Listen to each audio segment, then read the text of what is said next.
نحمده ونستعينه ونستغفره ونعوذ بالله من شرور أنفسنا ومن سيئات أعمالنا من يهده الله فلا مضل له ومن يضلل فلا هادي له وأشهد أن لا إله إلا الله وحده لا شريك له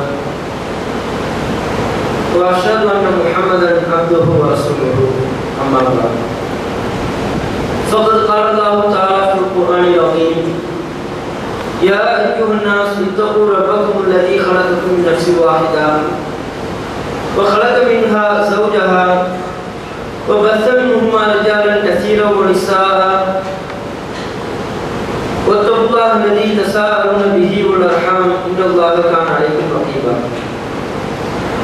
رب اشرح لي صدري ويسر لي أمري واحلل عقدة من لساني يفقهوا قولي எல்லாம் உள்ள ஏகரிவனின் அருள் நம்மை எல்லாம் நல்வழிப்படுத்த வந்த நபிகள் நாயகம் ஸல்லல்லாஹு அலைஹி வஸல்லம் அவர்களின் மீதும் அவர்கள் வாழ்ந்து காட்டிய வழிமுறையை தங்களுடைய வாழ்க்கை நெறியாக ஏற்று நடந்த அனைத்து நல்லோர்கள் மீதும் குறிப்பாக நம்மவர்கள் அனைவர்கள் மீதும் என்றென்றும் உண்டாகுமாக. எல்லாம் உள்ள அல்லாஹ்வின் நல்லடியார்களே, இஸ்லாமிய மார்க்கத்திலே முஸ்லிம்களுக்கென்று ஏராளமான தகுதிகள் பண்புகள் நிர்ணயிக்கப்பட்டுள்ளன. முஸ்லிம்கள் என்றால் அவர்கள் தொழுகையை கடைபிடிப்பவர்களாக இருப்பார்கள். முஸ்லிம்கள் என்றால் தங்கள் மீது விதிக்கப்பட்டிருக்கிற ஸகாத் எனும் கடமையை தவறாக நிறைவேற்றக்கூடியவர்களாக இருப்பார்கள். பொய் பேச மாட்டார்கள், புறம் பேச மாட்டார்கள். இவர்கள் ஏனைய மனிதர்களுக்கு அளித்த வாக்குறுதியை தவறாது காப்பாற்றக்கூடியவர்களாக இருப்பார்கள் என்று ஏராளமான பண்புகள் தகுதிகள் ஒவ்வொரு முஸ்லிம்களுக்கும் வரையறுக்கப்பட்டுள்ளது. அந்த வரிசையில் அல்லாஹ்வின் தூதர் நபி ஸல்லல்லாஹு அலைஹி வஸல்லம் அவர்கள் முக்கியமான ஒரு அளவுகோலாக ஒவ்வொரு முஸ்லிம்களிடத்திலேயும் இருக்க வேண்டிய மிக முக்கிய தகுதியாக ஒரு பண்பை குறிப்பிடுகின்றார்கள். அல்லாஹ்வின் தூதர் அதை கூறும்போது இன்னல் முஃமின யரா ذنوبஹு கஅன்னஹு காயிதுன் தஹ்த ஜபலின் யகாஃபு அன் யகஅ அலைஹி. நம்மை சுற்றி இருக்கின்ற பாவங்கள், ஒவ்வொரு மனிதர்களையும் சூழ்ந்திருக்கின்ற தவறான காரியங்கள், அது போன்ற பாவங்களை முஸ்லிம்கள் எப்படி அணுகுவார்கள் என்பதை அல்லாஹ்வின் தூதர் சொல்லித் தரும்போது அந்த விஷயத்திலே ஒரு முஸ்லிமின் பண்பு என்ன, தீமைகளை அணுகக்கூடிய பாவங்களை பார்க்கக்கூடிய பார்வையிலே ஒரு முஸ்லிமுடைய பண்பாடு என்ன என்பதை அல்லாஹ்வின் தூதர் சொல்லித் தரும்போது தம் மீது விழவிருக்கின்ற ஒரு மலை, அந்த மலைக்கு அடிவாரத்தில் ஒருவன் இருக்கும் போது அந்த மலையை எந்த கண்ணோட்டத்தோடு பார்ப்பானோ, நம்ம தலையின் மீது விழுந்து விடுமோ, இந்த மலை நம் மீது விழுந்து அதற்கு நாம் பலியாகி விடுவோமோ என்ற அச்ச உணர்வோடு பார்ப்பானே, அதுபோன்று ஒரு இறை விசுவாசி தம்மை சுற்றி இருக்கின்ற பாவங்களை பார்ப்பான். தம் கண் முன்னால் தெரியக்கூடிய மார்க்கத்திற்கு முரணான அத்தனை காரியங்களையும் நோக்குவான். நபிகள் நாயகம் சொல்லித் தரக்கூடிய பார்வை. அதே போன்று அதே செய்தியிலே முஸ்லிம் அல்லாத இறைவனுக்கு மாறு செய்யக்கூடிய அல்லது முற்றிலும் பாவத்தில் ஈடுபடக்கூடிய பாவிகளை பார்வையை பற்றி அல்லாஹ்வின் தூதர் சொல்லும் போது ஒரு பாவி தமக்கு முன்னால் இருக்கின்ற பாவங்களை தமது மூக்கின் மேல் கடந்து செல்லக்கூடிய ஈயை போன்று பார்ப்பான். சஹீஹ் புகாரியில் பதிவு செய்யப்பட்டிருக்கிற செய்தி. அல்லாஹ்வின் தூதர் இந்த செய்தியில ஒவ்வொரு முஸ்லிம்களுக்கும் உண்டான உரை கல்லை தெளிவுபடுத்துகிறார்கள். ஒரு முஸ்லிம் பாவமான காரியங்களை பார்க்கும்போது அல்லது மார்க்க விவகாரம் என்று வரும்போது அது ஒரு முஸ்லிமுடைய பார்வை எப்படிப்பட்ட பார்வையாக இருக்க வேண்டும்? ரொம்ப அழகான நபிகள் நாயகம் சொல்லித் தராங்க. மலைக்கு அடிவாரத்தில் நிற்கிறோம், அப்போது நம்முடைய உள்ளத்தில் எந்த விதமான பயம் இருக்குமோ, இந்த மலை நம் மீது விழுந்து அதற்கு நாம் பலியாகி விடுவோமோ என்கிற அச்ச உணர்வு, அந்த அச்ச உணர்வில் அத்தனை பாவங்களையும் பார்ப்பார்கள். மார்க்க விவகாரம் என்று வரும்போது அச்ச உணர்வோடு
ஒரு பூனை விவகாரத்துல. அந்த பூனை விவகாரமாக அந்த பெண் செய்த குற்றம் என்ன? ஹபசத்துஹால், அந்த பூனையை தடுத்து வைத்துக் கொண்டார், வீட்டில் தான் கட்டி போட்டார். அது குற்றம் இல்லையா? லாஹி அத்தாமத்துஹால், அந்த பூனைக்கு அவர் உணவளிக்கவில்லை. வலாஹி அர்சலத்துஹால், அந்த பூனை வெளியே போய் தின்றும்படி, வெளியே போய் தன்னுடைய பசியை ஆற்றிக் கொள்ளும்படி அந்த பூனையை அவர் அவிழ்த்து விடவும் இல்லை. இந்த ஒரு குற்றத்திற்காக வீட்டில் பூனையை கட்டி வச்சிருக்கிறார். அந்த பூனைக்கு சாப்பாடு கொடுக்காம அல்லது வெளியே போய் சாப்பிட்டு வரட்டும் என்று அந்த நோக்கத்திலே பூனையை அவிழ்த்து விடாமல் வீட்டிலேயே சித்திரவதை செய்து கொண்டிருந்தால் அந்த ஒரு காரியத்திற்காக அவர் மறுமையிலே தண்டனைக்கு உள்ளாக்கப்படுகின்றார். இன்னைக்கு நம்ம பல பேர் செஞ்சுட்டு இருக்கிற காரியத்தை நம்ம ஒன்றும் அந்நியோன்யமான ஒரு விஷயம் கிடையாது, புரியாத பாரதூரமான விஷயம் கிடையாது, ரொம்ப பழக்கப்பட்ட ஒரு விஷயம். சின்ன பிள்ளைங்களா ஒரு 6 மாடு தவளை அதையெல்லாம் முடிச்சு அறுத்து ஆபரேஷன் செஞ்சுட்டு இருப்பாங்க.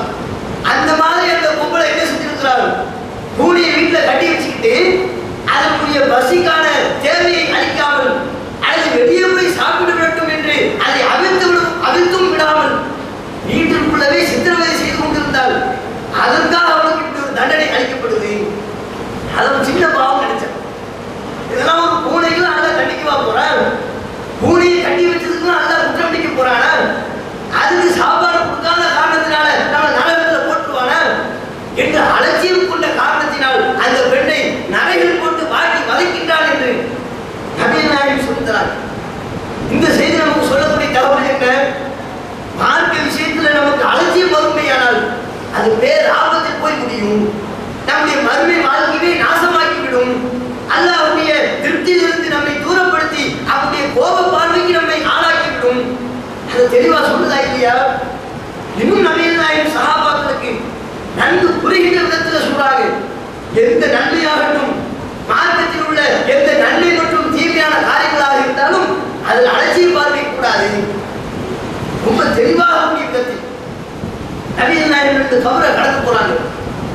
அப்போது தம்மோடு இருந்த சஹாபாக்களத்துல நபிகள் நாயகம் சொல்றாங்க, இன்னஹுமாயு அத்தபானி, இவர்கள் இருவர்களும் கபரில் வேதனை செய்யப்பட்டு கொண்டிருக்கிறார்கள். ரெண்டு கபரை நபிகள் நாயகம் கிராஸ் பண்ணும்போது அந்த 2 மனிதர்கள் தொடர்பான நிலையை சஹாபாக்களுக்கு தெரிவிக்கிறாங்க. ரெண்டு பேருமே கபரில் இப்போது வேதனை செய்யப்பட்டு கொண்டிருக்கிறார்கள். எதுக்காக வேதனை? எதனால் அவர்கள் வேதனைக்கு உள்ளாக்கப்படுகிறார்கள்? உமாயு அத்தபானி ஃபி கபீர், வெறும் ஒரு பாவத்திற்காக அவர்கள் வேதனைக்கு ஆளாக்கப்படவில்லை. சின்ன பாவம் தான். அவர்கள் சிறுசு நடத்தி செஞ்ச காரியம் தான் இப்படி படும் வேதனைக்கு அவர்களை உள்படுத்தி விட்டது. என்ன காரியம் ரசூலுல்லாஹ் தெளிவுபடுத்துறாங்க. 2 பேரில் ஒருவருடைய நிலையை நபிகள் நாயகம் சொன்னாங்க. அஹதுஹுமா லா யஸ்ததிரு மின் பௌலிஹி, அவ்விருவரில் ஒருவர் சிறுநீர் கழிக்கும் போது மக்களிடமிருந்து மறைத்துக் கொள்ளாமல் இருந்தார். மக்கள் எல்லாம் பார்க்கும்படி சிறுநீர் கழித்துக் கொண்டிருந்தார். அதை அவர் குற்றமாகவே கருதவில்லை, அதை அவர் ஒரு பாவமாகவே நினைக்கவில்லை. அந்த பாவத்துக்காக அல்லாஹ் கபூர்ல வேதனை அளித்துக் கொண்டிருக்கிறான். இன்னொருத்தர் செஞ்ச குற்றம் என்ன? வல் ஆகரு யம்ஷி அன் நபீமத்தி, மற்றொரு மக்களுடைய குறைகளை சொல்லி திரிந்து கொண்டிருந்தார். ஒருத்தர் குறையை இன்னொரு ஆண்ட, இன்னொருத்தருடைய குறையை மற்றவிடத்தில் என்று மனிதனுடைய குறையை பற்றியே பேசிக் கொண்டிருந்தார். அதனால் அவருக்கு கபூர்ல வேதனை அளிக்கப்படுகிறது. இந்த சிறிய குற்றங்களுக்காகத்தான் அவருக்கு வேதனை அளிக்கப்படுகிறது என்பதை நபிகள் நாயகம் தெளிவுபடுத்துகிறார். இந்த செய்திகள் நமக்கு சொல்லக்கூடிய, இந்த அத்தனை செய்திகளும் நமக்கு உணர்த்தக்கூடிய ஒரு மெசேஜ் என்ன? மார்க்க விவகாரம் என்று வரும்போது அது நன்மையான காரியங்களாக இருந்தாலும், அது தீமை என்று மார்க்கம் எச்சரித்த காரியமாக இருந்தாலும் அதில் அலட்சியம் நாம் கொள்ளக்கூடாது. அந்த காரியத்தில் அலட்சிய பார்வை நம்மிடத்தில் வரவே கூடாது. நபிகள் நாயகம் ரொம்ப தெளிவாக சொன்னாங்க, நன்மையான காரியங்களிலேயும் நீங்கள் அலட்சியம் கொள்ளாதீர்கள். மார்க்கம் உங்களுக்கு ஒரு நன்மை சொல்லி தந்துதான் நபிகள் நாயகம் சொல்லி தராங்களா? அல்லாஹ் உனக்கு ஒரு நன்மையை கற்றுக் கொடுத்திருக்கிறாங்க. அடுத்த வினாடி நம்முடைய கடமை அந்த நன்மையை நம்முடைய வாழ்க்கையில் நடைமுறைப்படுத்தணும். இது சின்ன நன்மை தானே, இதை விட்டு அல்லாஹ் நம்ம என்ன குற்றம் பிடிக்க போறான்? இந்த காரியத்தை அலட்சியம் செய்தால் அல்லாஹ்வுடைய கோபத்திற்கு நாம் ஆளாகிவிடுவோமா? இந்த காரியத்தை நாம் செய்யாமல் விட்டால் இறைவனுடைய அருளிலிருந்து தூரமாகி விடுவோமா என்பது போன்ற ஆய்வுகளுக்கு அலட்சிய பாதைக்கு சென்று விடக்கூடாது. ரசூலுல்லாஹ் சொல்லி தரக்கூடிய போதனை. நன்மையாக இருந்தாலும் சரி, தீமையாக மார்க்கம் ஒரு காரியத்தை தீமைன்னு சொல்லி தருந்தா அதில் அலட்சியம் கொடுக்க கூடாது. சின்ன தீமை தான், இதை செய்யறதுனால பெருசா ஒன்றும் பாவம் வந்துவிட போவதில்லை. பல தீமைகளை நாம் அலட்சியமா நினைச்சிட்டு இருக்கோம், பல நன்மைகளையும் அலட்சியமாக நினைத்து கொண்டிருக்கிறோம். நாம் எத்தனை பேர் தொழுகையை தவற விடுவதை, கடமையான தொழுகையை புறக்கணிப்பதை தீமையாக நினைச்சிட்டு இருக்கிறோம். அன்றாடம் தொழுகையை புறக்கணிச்சிட்டு இருக்கிறோம். பல நேரங்களில் தொழுகையை தவற விடுகிறோம். அது நம்முடைய உள்ளத்தில் எந்த விதமான பாதிப்பையும் ஏற்படுத்த மாட்டோம். அது ஒரு பாதிப்பாகவே தெரியல. அது போன்ற தொழுகையை தவற விடுவது ஒரு குற்றமாகவே தெரியல. நபிகள் நாயகம் அதைத்தான் குற்றம்னு சொன்னாங்க. மறுமையில மிகப்பெரிய வேதனையை பெற்றுத்தரக்கூடிய காரியம்னு சொன்னாங்க. தொழுகைகளை புறக்கணிப்பது. நம்ம எத்தனை பேர் அன்றாடம் ஐவேளை தொழுகைகளில் நிறைவான முறையில் தொழக்கூடியவர்களாக இருக்கிறோம். சுபு தொழுகை எத்தனை பேர் போட்டு இருக்கிறோம். ஒரு சாப்பாடு வந்துருச்சுன்னா அசர் தொழுகை முடிஞ்சு போச்சு. பல நேர தொழுகைகளை புறக்கணிக்கக்கூடியவர்களாக இருக்கிறோம். அது பற்றி நாம் சட்டை செய்வது கிடையாது, அதுல கொஞ்சம் கவனம் செலுத்துவது கிடையாது. நபிகள் நாயகம் ஸல்லல்லாஹு அலைஹி வஸல்லம் அவர்கள் சொல்லும்போது, யார் யாரெல்லாம் தூங்கிய தொழுகைகளை பாழாக்குகின்றார்களோ, கடமையான தொழுகைகளை புறக்கணிக்கின்றார்களோ, அவர்கள் மறுமை நாளிலே அவருடைய தலையில் வெறும் ஒரு பாறாங்கல் போட்டு நசுக்கப்பட்டு கொண்டே இருக்கும். அத்தகைய வேதனை அளிக்கப்பட்டு கொண்டே இருக்கும். இறுதி வரை, அல்லாஹ் நாடிய வரை அந்த தண்டனையினால் அவர் துன்புறுத்தப்பட்டு கொண்டே இருப்பார். ரசூலுல்லாஹ்வுடைய எச்சரிக்கை. இந்த எச்சரிக்கையை நாம கவனித்துக் கொண்டு தொழுகையில் பேணுதலா இருக்கிறோமா?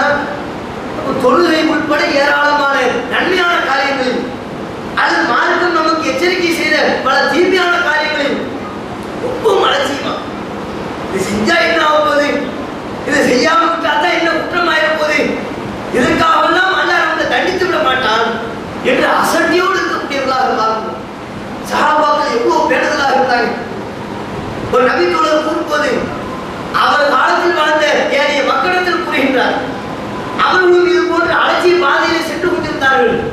அவர்களை எச்சரிக்கக்கூடிய விதமாக சொல்லும் போது, நீங்கள் இன்றைக்கு ஏராளமான தீமைகளை செய்கின்றீர்கள், அவைகளை எல்லாம் அற்புதமாக நினைக்கிறீங்க. ஆனால் நாங்கள் அல்லாஹ்வின் தூதருடைய காலகட்டத்தில் நீங்கள் செய்யக்கூடிய எதை சிறிய பாவம் என்று கருதுகிறீர்களோ அந்த குற்றங்களை பெரும் பாவங்கள் என்று நாங்கள் கருதி கொண்டிருந்தோம். நீங்க உங்களுடைய பார்வையில் சிறுசா தெரியுது, நீங்க அலட்சியப்படுத்திட்டு இருக்கிறீங்க. சர்வ சாதாரணமாக அந்த பாவங்களிலேயே உணர்ந்து கொண்டிருக்கிறீர்கள். ஆனால் சூழா காலத்துல அதையெல்லாம் நாங்கள் பெரும் பாவங்கள் நினைச்சுட்டு இருந்தோம். அந்த பாவங்களிலிருந்து தூர விலகி இருந்தோம். அதுதான் நபிகள் நாயகத்தின் வழிமுறை என்று ஏனைய மக்களுக்கு அந்த நபித்தோழர் போதனை செய்கிறார். அது மாதிரி தானே இப்ப நம்முடைய நிலைமை இருக்குது. எல்லா காரியங்களையும் சர்வ சாதாரணமாக அலட்சியமாக பொய் பேசுவது எத்தனை பேர் தீமை நினைக்கிறோம். சர்வ சாதாரணமா எதுக்கு எடுத்தாலும் பொய் பேசிட்டு இருக்கிறோமே. நபிகள் நாயகம் அதை பெரும் பாவம் சொல்லி இருக்கிறாங்களே, அதற்கென்று மறுமையில கடுமையான தண்டனை இருக்கிறது என்று குறிப்பிட்டிருக்கிறார்கள். ரசூலுல்லாஹ் மறுமையில பார்க்கிறாங்க, ஒரு மனிதர் அவர் படுக்க வைக்கப்பட்டிருக்கிறார். அவருடைய தலைமாட்டில் ஒரு வானவர் நின்று கொண்டிருக்கிறார்.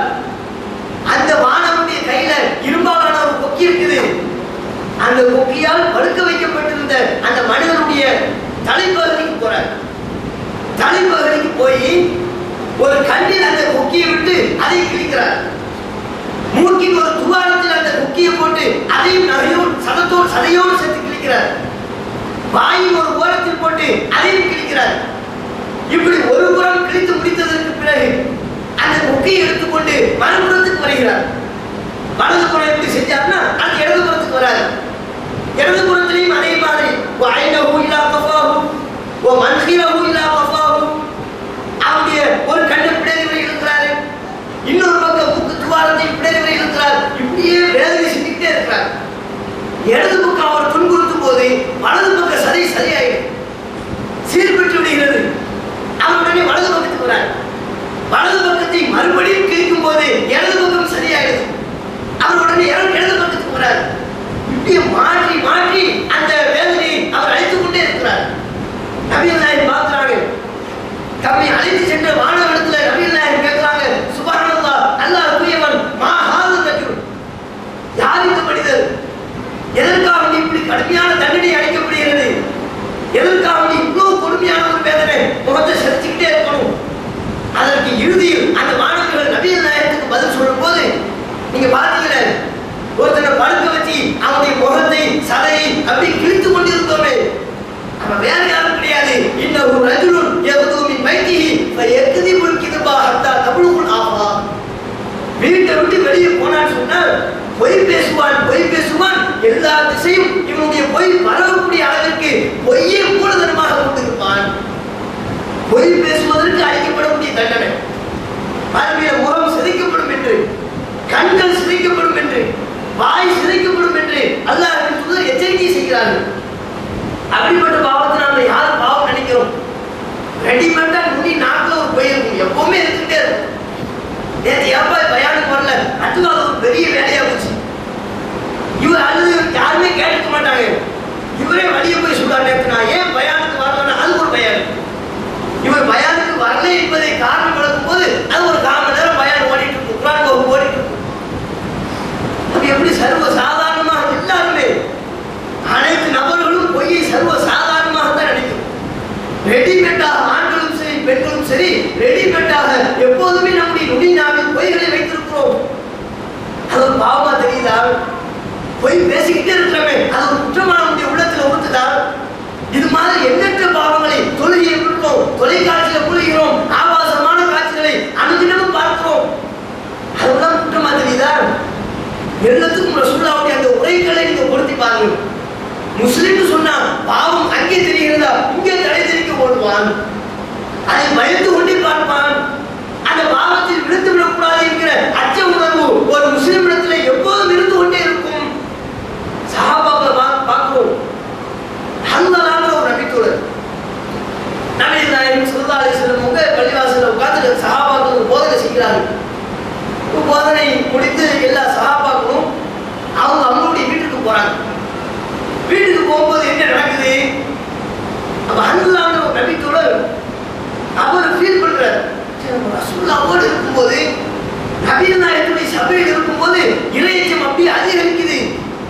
முழுக்க மறுமை சிந்தனை மாத்திரமே இருக்கிறது. ரசூலுல்லாஹ்வோடு பிரிந்து வீட்டுக்கு போயிட்டார்.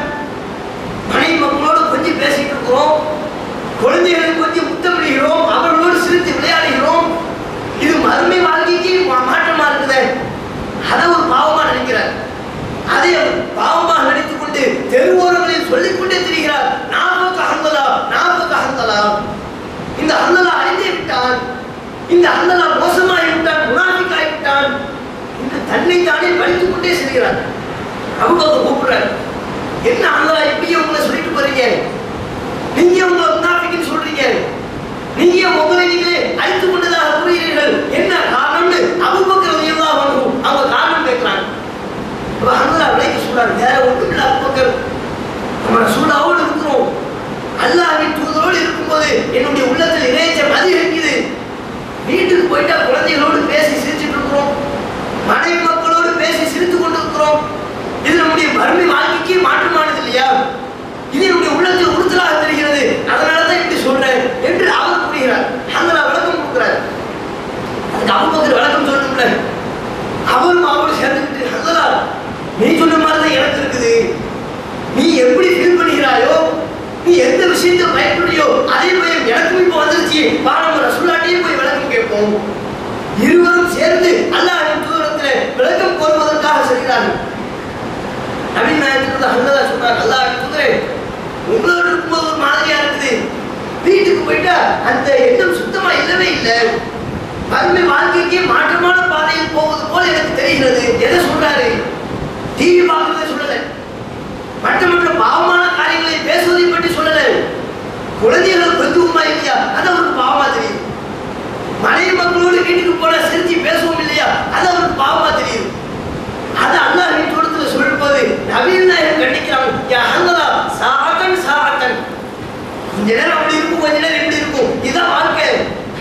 சும்மா வீட்டுக்கு போனாலும் மனைவி உங்க பக்கத்துல வரும்போது நான் மறுமை அச்சத்தில் இருக்கிறேன், தூரம் போன எட்டி நிற்க கூடாது. வீட்டுக்கு போனா உங்களுடைய பிள்ளைகள் கொஞ்சுவதற்காக உங்களுடைய அன்பை நாடி வரும். அப்ப குழந்தைகளை நான் மறுமை நினைவில் இருக்கிறேன், போன எட்டி நிற்க கூடாது. கொஞ்ச நேரம் அப்படி இருக்கும், கொஞ்ச நேரம் இப்படி இருக்கும். இது ஒன்றும் தப்பு இல்லை என்று நபிகள் நாயகம் விளக்கி சொல்றாங்க. இது முஹம்மது போன்ற ஹதீஸ் கிதாபுகளை பார்க்கணும். இது நாம் விளங்கிக் கொள்ள வேண்டிய விஷயம் என்ன? ஹன்ஸலாங்கிற நபித்தோழர் எதை பாவமாக நினைத்தார்? பயந்தார்.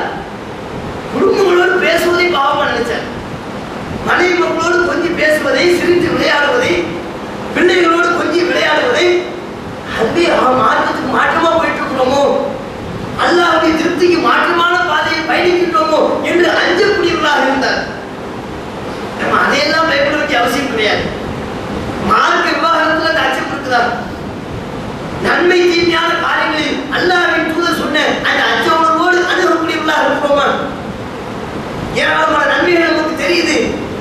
இதுதான் சரியான வழிமுறை. தொழுகையுடைய முறைகளை எடுத்துக் கொள்ளுங்கள். நபிகள் நாயகம் இப்படித்தான் தக்பீர் கட்டினாங்கன்னு தெரியுது. நபிகள் நாயகம் அத்தஹியாத் அமர்வில் இப்படித்தான் அமர்ந்தார்கள் என்று தெரியுது. நபிகள் நாயகம் தொழுகையில் விரலை ஆட்டக்கூடியவர்களாக இருந்தார்கள், ஹதீஸ் நமக்கு தெரியுது.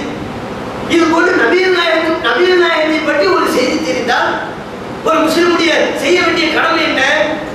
அந்த செய்திகளை கேட்கும் போது அது ஆதாரபூர்வமான செய்தியாக இருக்கும் பட்சத்தில், உண்மையிலேயே அல்லாஹ்வின் தூதர் அந்த காரியங்களை செய்திருக்கும் போது அதை கேட்கக்கூடிய முஸ்லிம்கள் செய்ய வேண்டிய கடமை என்ன? உடனடியாக அல்லாஹ்வின் தூதருடைய அந்த பொன்மொழிகளுக்கு நம்முடைய வாழ்க்கையில உயிரோட்டம் கொடுப்பவர்களாக இருக்கும். அதை நாம செய்ய வேண்டிய கடமை. ரசூலுல்லாஹ்வுக்கு நாம செய்த மரியாதை அதை முதல்ல புரியுங்க. நபிகள் நாயகம் வாழக்கூடிய காலத்தில் பார்த்தால் வேறு மரியாதைகள் இருக்கும். இப்ப நம்ம ரசூலுல்லாஹ்வுடைய காலத்தில் வாழல. நபிகள் நாயகம் நம்மளை விட்டு என்னைக்கோ போயிட்டாங்க, நம்மை விட்டு என்னைக்கோ பிரிந்து விட்டார்கள். இந்த காலத்தில் நம்முடைய நபிகள் நாயகத்துடைய சமுதாயமாக இருக்கிற நாம் ரசூலுல்லாஹ்வுக்கு செய்ய வேண்டிய மிக முக்கியமான கண்ணியம் எது? ரசூலுல்லாஹ் இதை செஞ்சாங்கன்னு தெரியுதா, அதை நானும் செய்வேன். நபிகள் நாயகம் சொன்னாங்க, அதை என்னுடைய வாழ்க்கையை நான் கடைபிடிப்பேன். அப்படித்தான் இன்னைக்கு நிறைய பேர் அடைஞ்சிட்டு இருக்கிறாங்க. சினிமாவின் மீது கோபம் கொண்ட, அல்லது சினிமா நடிகர்கள் மீது பித்து பிடித்த, தம் மார்க்கத்திற்கு புறம்பான பாதையில் செல்லக்கூடிய அந்த இளைஞர்களுக்கு உதாரணமாக இருக்க தவறான உதாரணம் அது. அவர் நடிகர்கள் நம்முடைய வாழ்க்கையை முன்மாதிரியாக இருப்பார். அதற்கு பிறகு நம்முடைய வாழ்க்கையில் நடைபெறக்கூடிய மாற்றம் என்ன? அந்த நடிகர்கள் எப்படி முடிவெற்றானோ அதே மாதிரி முடிவெட்டு வந்துருக்கோம். திரும்பி பார்த்து நம்ம ஒரு முடிவு வருவான். இந்த ஓரத்தில் எலி கரண மாதிரியும் மத்தியில குருவி கூடு கட்டுற மாதிரி முடிவெட்டு வந்திருப்போம். என்னப்பா இந்த ஒரு மார்க்கமா முடிவெட்டு வரிய, என்னடா ஆச்சு உனக்கு அப்படின்னு கேட்டா, நீங்க அந்த சினிமா படமே பார்க்கலையா? அங்க நம்ம தலைவர் அப்படித்தானே வெட்டிட்டு வராரு, அதை பார்த்து நானும் கட்டினேன். முடி வெட்டுறதுல ட்ரெஸ் போடுறதுல எடுத்துக்கங்க, சட்டையை ஒரு மாதிரியா போட்டு வருவோம், பாக்கெட் வச்சு இழுத்துமா இருக்கும். பேண்ட் போட்டுருப்போம், வளைச்சு வளைச்சு 10 பாக்கெட், இந்த பக்கம் 3, இந்த பக்கம் 3, பின்னால 2, அதுல 10 பைசா இருக்காது. அது வேற டாபிக். இப்படி வளைச்சு வளைச்சு பேண்ட் போட்டு வருவாங்க. வித்தியாசமான ஆடைகள். எப்ப இதே மாதிரி கொடுத்துட்டு வரேன், நம்ம படத்துல அந்த தலைவர் அப்படி கட்டினாங்க, அது மாதிரி திடீர்னு கையில் ஒரு கயிறு கட்டிருப்போம். அதை அவுத்தம் நீங்க இங்க இருந்து அங்க வரைக்கும் ஒரு கனெக்ஷன் கொடுங்க. அந்த அளவுக்கு பல சென்டிமீட்டர் அளவுக்கு ஒரு கயிறு கையிலேயே கட்டியிருப்போம். எதுக்கு அந்த கையில கட்டிருக்கிற? இப்ப தலைவர் அந்த படத்துல செஞ்சாங்க, அது இப்படி கொஞ்சம் கூட விடாம நாங்க பின்பற்றுவோம்ல, அப்படியே ஃபாலோ பண்ணுவோம். பல பேர் நம்முடைய சமுதாயத்துல, நம்ம சமுதாயத்திலே பல பேர் தன்னுடைய பேர்களையும் மாற்றி இருக்கிறார்கள். அப்துல்லாங்கிற பேரை அட்டஹாசம் அப்துல்லான்னு மாத்தி இருக்கிறான். பீர் முகமதுங்கிற பேரை பில்லா பீர் முகமது மாத்தி இருக்கிறான். இன்னும் என்னென்னவெல்லாம் தன்னுடைய பேர்களை மாற்றி இருக்கிறார் என்பதை பட்டியல் போட்டால் அது ரொம்ப அசிங்கம். அதை தூரம் விட்டுருங்க. இதை குறிப்பிடுவதற்கு காரணம் என்ன? உலகத்துல அந்த அளவுகள் ஒருத்தரை நாம நேசிக்கிறோம்னு சொன்னா அவருக்கு நாம செய்ய வேண்டிய கண்ணியம், அவரை நம்முடைய வாழ்க்கையில பின்பற்றணும். இது மாதிரி இளைஞர்கள் போவது தவறான பாதை. அவர்கள் பின்பற்ற தக்கவர்கள் கிடையாது. அல்லாஹ்வின் தூதரை தான் நம்ம பின்பற்றணும். அல்லாஹ்வின் தூதருடைய செயல் என்னவோ, அவருடைய சொல் என்னவோ, அதுதான் நம்முடைய வாழ்க்கையின் உயிர் மூச்சாக திகழணும். ரசூலுல்லாஹ்வுக்கு நாம செய்ய வேண்டிய கண்ணியம் எது? ரசூலுல்லாஹ் எப்படி செஞ்சாங்கன்னா செய்யுமா இல்லையா? நபிகள் நாயகம் இப்படித்தான் தொழுதார்கள், நாமும் அப்படி தொழுவோம். ஒரு முஸ்லிம் தம்முடைய தொழுகையை அல்லாஹ்வின் தூதருடைய செயல்களுக்கு ஏற்ப அமைத்துக் கொள்ளணும். அதை நபிகள் நாயகம் நாம செய்யக்கூடிய மரியாதை. அது திருமறை குர்ஆன்ல நபிகள் நாயகத்திடம் அவமதிப்பாக நடந்து கொண்டால் அதனால் ஏற்படக்கூடிய விளைவு என்னங்கிறது திருக்குர்ஆன்ல சொல்லித்தரும். சூரத்துல் ஹுஜராத் அத்தியாயத்துல அல்லாஹ் சொல்லும்போது நபிகள் நாயகத்தினுடைய காலத்தில் வாழ்ந்த சஹாபாக்களை நோக்கி, யா அய்யுஹல்லதீன ஆமனூ, நம்பிக்கை கொண்டவர்களே, லா தர்ஃபஉ அஸ்வாதக்கும் ஃபௌக ஸௌத்தின் நபி, உங்களுடைய சப்தங்களை அல்லாஹ்வின் தூதருடைய சப்தத்துக்கு மேலாக உயர்த்தாதீர்கள். நீங்க ரசூலுல்லாஹ்வோடு கலந்து வாழ்ந்துட்டு இருக்கீங்க.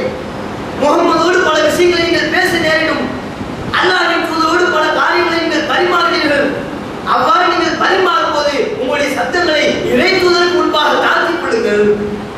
அவருடைய சப்தத்திற்கு மேலாக ஓவர் டேக் செய்து நீங்கள் சத்தம் போடாதீர்கள். பேசும்போது எப்படி பேசணும் அதை அல்லாஹ் சொல்லித்தரான். அது மீறினால் என்ன நடக்கும் அதையும் அல்லாஹ் சொல்றோம். இதை மீறி அல்லாஹ்வின் தூதருக்கு முன்னிலையில் உங்களுடைய சத்தங்களை உயர்த்தினீர்களே ஆனால் உங்களுடைய அமல்கள் அனைத்தும் அழிந்து நாசமாகிவிடும்.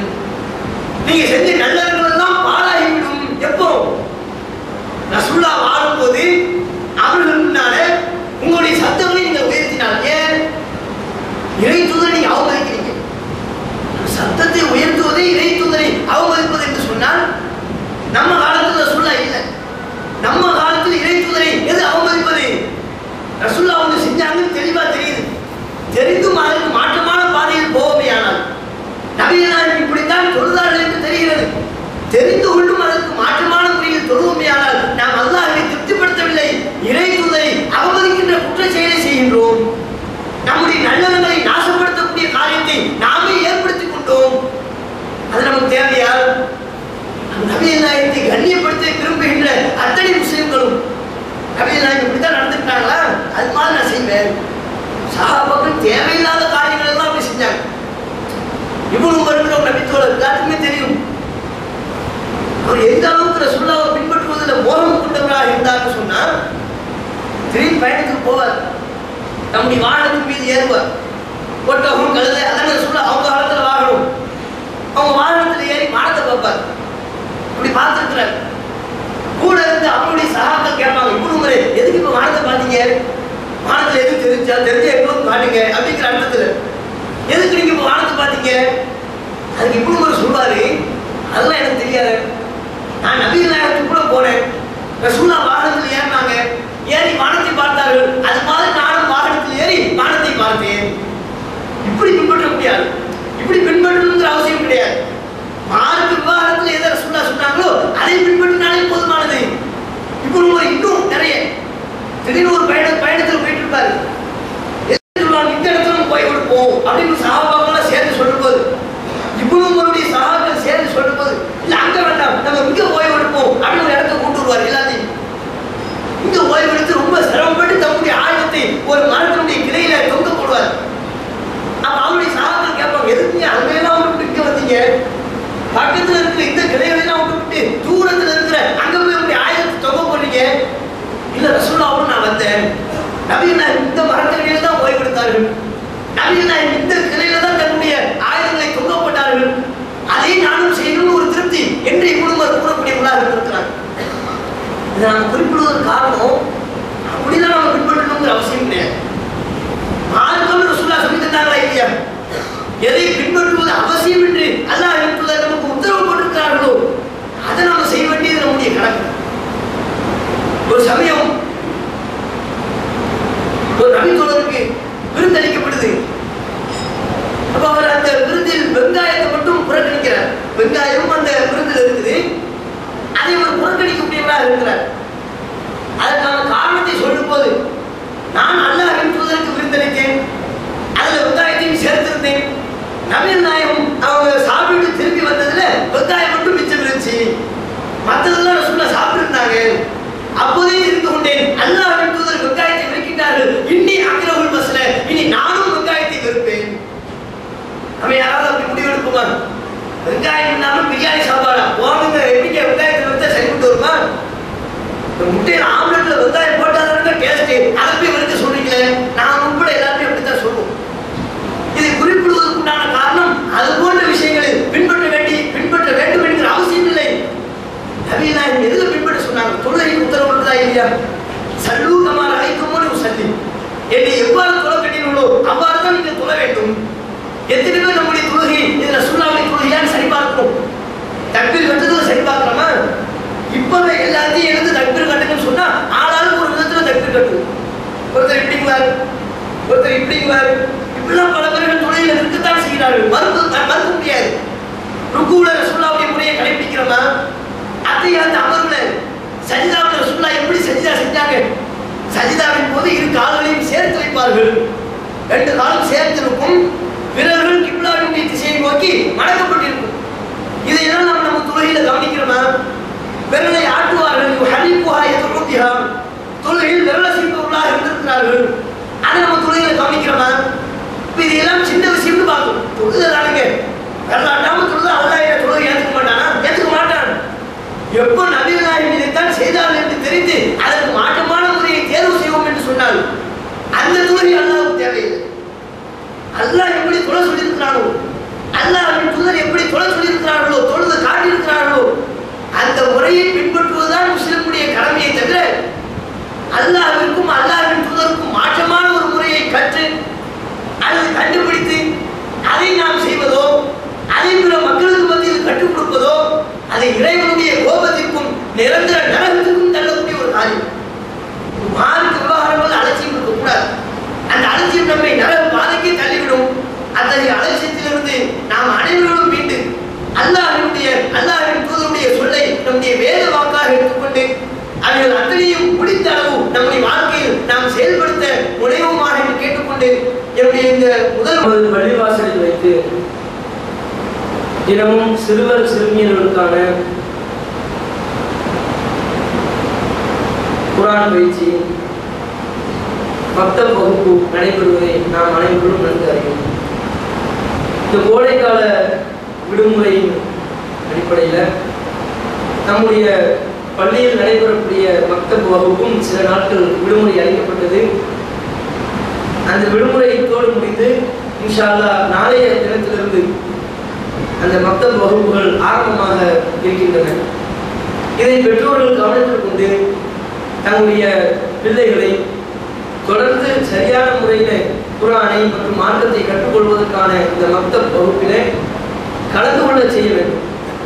பெற்றோர்கள், பெரும்பாலான பெற்றோர்கள் தன்னுடைய பிள்ளைகள் இதுபோன்ற மார்க்க விஷயங்களை கற்றுக்கொள்வதில் அதிலையும் அலட்சியம் காட்டக்கூடியவர்களாக தான் இருக்கிறாங்க.